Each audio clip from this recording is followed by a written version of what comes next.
My name is Jean-Pierre Taschereau, and I'm the Senior Manager for International Emergency Response with the Canadian Red Cross. As soon as I found out that an earthquake had hit Haiti, I immediately got in touch with my network of contacts. We connected on Skype, and as such we were able to get some information. I remember very vividly our former administrator, we were asking him, how's the situation? And he says, I don't know. All I see is dust and all I hear are cries.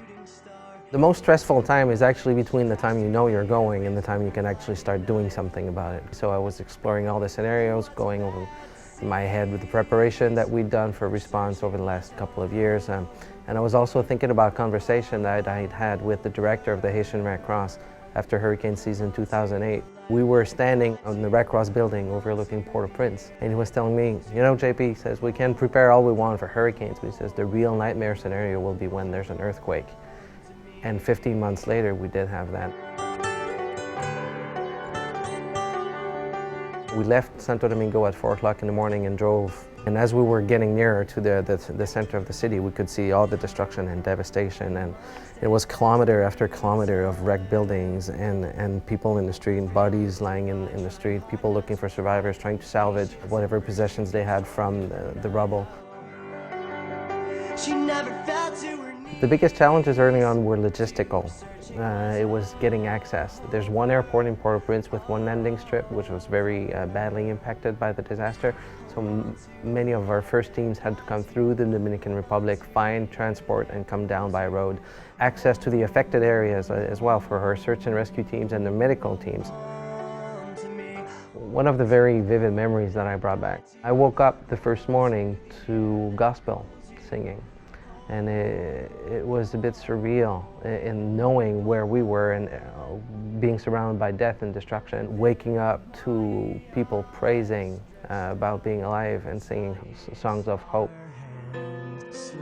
When you go out in the streets, you know what you're going to see. You know you're going to see death, you know you're going to see suffering, you know you're going to see dead bodies. So you prepare yourself mentally and emotionally from it. But on the 5th day of the operation, we were in the base camp and doing the coordination and management of the operation. And a pickup truck stormed into our compound with a mother screaming for us to help her baby. And within about 60 seconds, the senior members of the team were around that truck managing the evacuation of that kid, providing the first assistance to evacuate him to our hospital. For about 2 minutes, the whole management of the operation just stopped and went all around that kid, a 5-month-old baby. And then we looked at each other, and there's some big tough guys there, and we're looking, and then we're like, oh, all right, that's done. Let's go back to this big operation. And so it's going from this one little boy, knowing there's 300 people that are dead outside, 1.3 million people that need help, but there's nothing more important than having that baby right now, because how can you not give that baby everything you can, right? Coming back from the tsunami response in Indonesia in 2004, I was hoping that I'd never be deployed on anything bigger than that. Eventually, the operation in Haiti became much larger than this. By the time I left, we had 290 people on the ground, and the operation had become the Red Cross movement's largest operation in a single country in its history. We were coordinating people from 30 different countries, all coming under the Red Cross emblem, providing life-saving assistance every day. So we were saving lives every day, and we still are. The reason we were able to put such a massive operation together and so quickly was because we knew we had the financial backing of the donors. The resources were coming in rapidly. One of the reasons that this operation is also exceptional is that we have collected the resources that will allow us to go beyond the immediate emergency needs and move into longer-term recovery and reconstruction programming.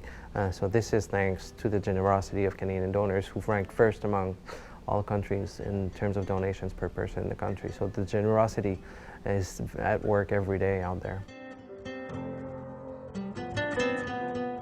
So for me, this picture really represents the power of humanity at work.